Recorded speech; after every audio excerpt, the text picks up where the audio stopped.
What's another one with the was it Paul Rudd and Sean William Scott? What's that one? The one with the Big Brothers and all that. Oh, Step Brothers? No. The one where they end up in. Yeah. I forgot the title of that movie, but that's also a good one. Yeah, with Jane That's Lynch. a good comedy with Jane She was pretty Lynch. good there. She's good there. Yeah, She's that's also her good in drama. Talladega Nights. Yeah. You know, Talladega Nights, she was the mom of Ricky Bobby there.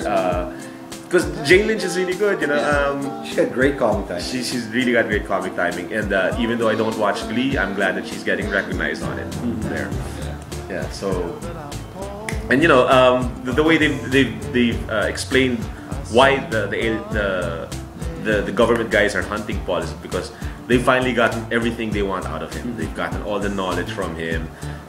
The only thing missing is probably his powers. I mean, even Steven Spielberg has tapped him, and that's his inspiration for E.T. So there. That's why the government is hunting him down, and because he's just trying to. After 60 years of living here, being, I guess, quarantined, he's finally gonna have to try and get home. Yeah, and there were surprisingly a lot of dramatic beats here. I felt it wasn't really necessary to have it too much. You know, too much of that. And they should have focused more on the wackiness of the situation. That's what they should have focused on. But for the most part, most of the movie is funny. You know, it put a smile on my face. You know, with all the dialogue. Yeah, and the fact that they went to Comic-Con is a big. That's a big deal for me, and you know they got a good actor like Jeffrey Tambor playing this author that the two guys admire, Mr. Shadow Child, and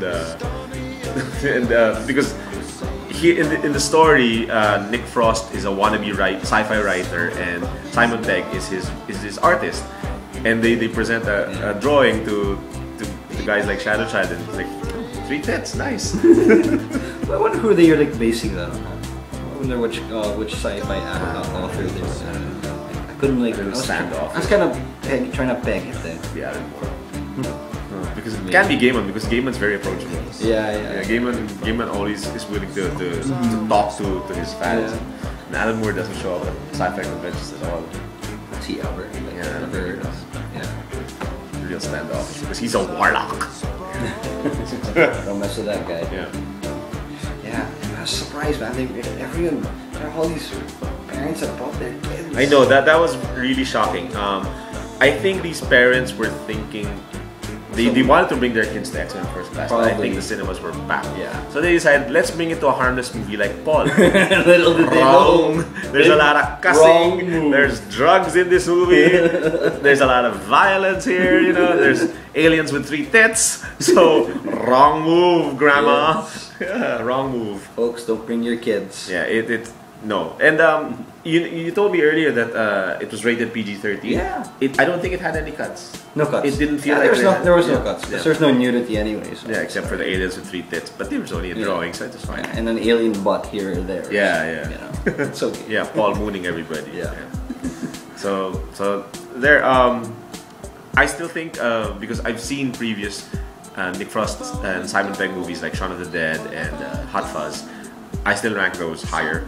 I think those were funnier. Yeah. And you said earlier it's probably the Edgar Wright element, you know, because essentially when Nick Frost, Simon Pegg and Edgar Wright are together, they can do no wrong. Yeah, it's just brilliant comedy. So I think not having Edgar Wright here kinda hurts them. Yeah, I agree with you there. It was like, I think what happened was that Edgar Wright was supposed to do Paul, but they got him for Scott Pilgrim. So that's what happened there. But hey, it's okay. I love Scott Pilgrim. So yun. So yeah, I think I would just give this 3.5 stars. Yeah, the same for me because yeah, I'm a geek who likes watching geeks, and this was fun. I think this is better than, if you recall this movie from a few years back, Fanboys. I think this was better than that.